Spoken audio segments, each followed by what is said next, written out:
Hello students, कैसे हो आप सब। उम्मीद करती हूँ सब ठीक होंगे, मस्त होंगे और अपनी लाइफ में बहुत खुश होंगे। एंड आज फिर मैं एक और इन्फॉर्मेशन लेकर के आपके सामने हूँ, जो कि बहुत इंपॉर्टेंट इन्फॉर्मेशन जो मुझे आपको देनी है। और कुछ वैकेंसीज़ निकली हैं पंजाब एंड हाई कोर्ट की, जो 300 पोस्ट हैं।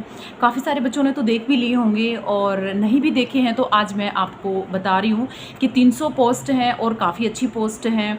और मैं आपको पॉइंट टू पॉइंट सारी चीज़ें एक बताऊँगी कि कितनी एज क्राइटेरिया है, उसकी क्वालिफिकेशन क्या है, फॉर्म भरने की starting date and last date क्या है। तो पॉइंट टू पॉइंट है, तो आप ध्यान से सुनिए। तो वो कौन सी हैं, जैसे कि आपको ऑनलाइन फॉर्म भरना है। 26 अगस्त से आपके फॉर्म भरने स्टार्ट हो गई हैं और 20 सितंबर इसकी लास्ट डेट है। एज क्राइटेरिया क्या रहेगा आपका, 18 से 35 साल तक एज रहेगी। मिनिमम जो क्वालिफिकेशन जो रहेगी वो मिनिमम 8th पास होएगी और मैक्सिमम है वो 12th पास होनी चाहिए आपकी। एंड एज क्राइटेरिया, काफ़ी सारे ऐसे मेरे पास मैसेज आते हैं कि मैम एज के लिए आप करिए, कि जो ओवर एज हो गए हैं उनके लिए भी कुछ करिए। तो बच्चों देखो स्टूडेंट्स, उनके लिए कुछ भी नहीं है, ओवर एज ही हो गए हैं। तो फिर एज का भी गवर्नमेंट ने काफ़ी सारे आपको रिलैक्सेशन भी दे रखी है ना। The age qualification relaxation will be given as per rules. तो रूल्स के अकॉर्डिंग आपको एज रिलैक्सेशन भी मिलती है, बट रिलैक्सेशन से भी ज़्यादा आपकी एज हो गई तो देखो उसमें गवर्नमेंट कुछ भी नहीं कर सकते हैं, ना उसमें मैं कर सकती हूँ ना उसमें सरकार कर सकती है कुछ। तो इसी तरह से ये पोस्ट काफ़ी अच्छी हैं। पंजाब एंड हरियाणा कोर्ट की में पीएन की पोस्ट हैं। और देखो इसका जो सिलेक्शन प्रोसेस है वो भी काफ़ी ठीक ठाक है, अच्छा है, ठीक है। तो उसमें क्या रहेगा, आपका एग्ज़ाम होगा, 100 मार्क्स का एग्ज़ाम है। फिर उसके बाद physical test and document and then after that and medical भी है। उसमें क्या रहेंगे, 50 मार्क्स के आपके एमसीक्यूज़ आएंगे। एक क्वेश्चन होगा वो 2 मार्क्स का होगा। तो इस तरह से उसमें क्या रहेगी, जीके अवेयरनेस रहेगी, करंट अफेयर्स रहेगी, मैथ्स रहेगा। इस तरह से आपके 90 मार्क्स के जो है कि आपके क्वेश्चंस रहेंगे, ठीक है। एक तो ये इन्फॉर्मेशन मैंने आपको देनी थी कि मौका मत गंवाना। आपके पास बहुत अच्छी अपॉर्चुनिटी आई है, चंडीगढ़ पंजाब हाई कोर्ट की पीएनस की आई है।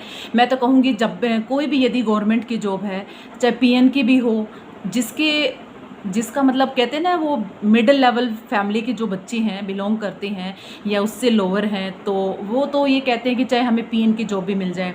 पता है आजकल पीएन की जॉब के लिए भी इतना कंपटीशन है, आपको पता ही है। हरियाणा के अंदर तो पीछे भी पीएन की ग्रुप डी वाले क्या है, पीएन की तो पोस्ट है, लेकिन उसके लिए भी 18 लाख बच्चों ने एग्ज़ाम दिया था और फिर भी कितने लाखों बच्चे हैं वो रह गए हैं। कितनी वैकेंसी, 10,000 वैकेंसी का रिजल्ट आया था। देन उसके बाद और भी फिर 2300 कुछ पोस्ट वैकेंसी कैंडिडेट्स का फिर बाद में फिर रिजल्ट आया था। तो मैं तो ये कहती हूँ कि पीएन की नौकरी के लिए भी बहुत ज़्यादा कंपटीशन है हमारे हरियाणा के अंदर। तो क्योंकि एक हरियाणा की गवर्नमेंट एक ऐसी है जो प्रॉपर तरीके से बच्चों को, जो पढ़े लिखे जो बच्चे हैं वो ऐसे ही बेचारे बेरोजगार घूमते हैं, उनके पास नौकरी नहीं है। क्योंकि एक सिलेक्शन प्रोसेस और वैकेंसी निकालना ना निकालना ये गवर्नमेंट का सबसे बड़ा फंडा है। क्योंकि वो टाइम से ना तो वैकेंसी निकालती है, न उनका ढंग से प्रॉपर तरीके से सिलेक्शन प्रोसेस होता है जॉब में। बच्चे बड़े परेशान हैं, जो पढ़े लिखे बच्चे हैं, वो बीएससी एमएससी तक के बच्चे हैं, वो घर में बैठे हैं और वो पीएन की नौकरी करने के लिए भी रेडी हैं। तो आप सोच के देखो कि कितनी बेरोजगारी है हमारे हरियाणा के अंदर, बहुत ज़्यादा बेरोजगारी है। तो ये पोस्ट बच्चों, जिसको आपको सही लगे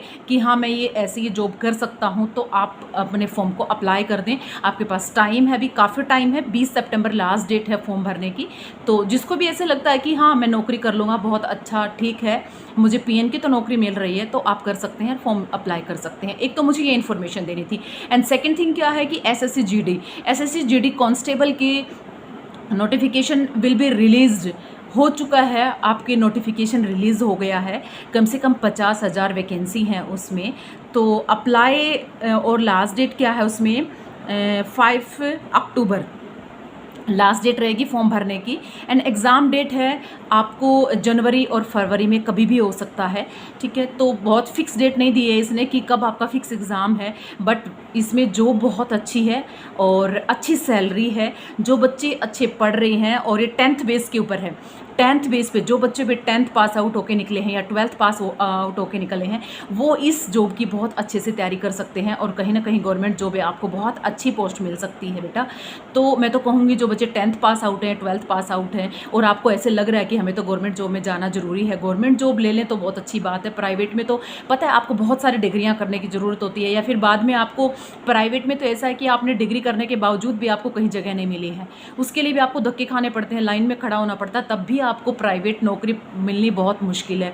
तो मैं तो चाहूँगी जो बच्चे 10th पास आउट होकर अभी निकले हैं या 10th कर रहे हैं, वो अपने साथ के साथ अब एसएससी जीडी के कांस्टेबल के फॉर्म्स निकले हैं और उनके लिए जनवरी फरवरी तक टाइम है पढ़ने के लिए, वो अपने साथ साथ तैयारी करें और इस जॉब पे खड़े हो जाएं। तो आज सिर्फ मुझे ये 2 ही इन्फॉर्मेशन देनी थी स्टूडेंट्स। देखो दोनों बहुत इंपॉर्टेंट है आपके लिए। जो भी चैनल पे नया है तो चैनल को सब्सक्राइब करके जरूर जाना है, क्योंकि इसी तरह से मैं आपको नोटिफिकेशन जो भी रिलीज़ होता है गवर्नमेंट जॉब का सबसे पहले आपके पास पहुँचे। मैं तो चाहती हूँ कि जब भी गवर्नमेंट जॉब से कोई भी नोटिफिकेशन रिलीज़ होता है तो सबसे पहले आपके पास पहुँचे, और मैं कोशिश करती हूँ कि सबसे पहले बच्चों के पास पहुँचाने के लिए भी। तो नया है तो चैनल को लाइक शेयर एंड सब्सक्राइब करे बिना नहीं जाना है, सब्सक्राइब कर लेना, क्योंकि पता है आपको भी कि गवर्नमेंट जॉब कितना ज़रूरी है और जॉब लेना बहुत ज़रूरी है। तो इसी तरह से मैं तो कहती हूँ, मैं हर किसी बच्चे को ऐसे ही कहती हूँ कि बेटा मेहनत करो, स्टूडेंट्स मेहनत करो। यदि आप मेहनत करोगे तभी आगे कहाँ से कहाँ तक आप पहुँच सकते हो। बस वीडियो को ज़्यादा लंबी नहीं बनाऊँगी, तो आप सब्सक्राइब करके ज़रूर जाना है आपने। तो आज के लिए बस इतना ही, और okay, tata, bye bye and take care.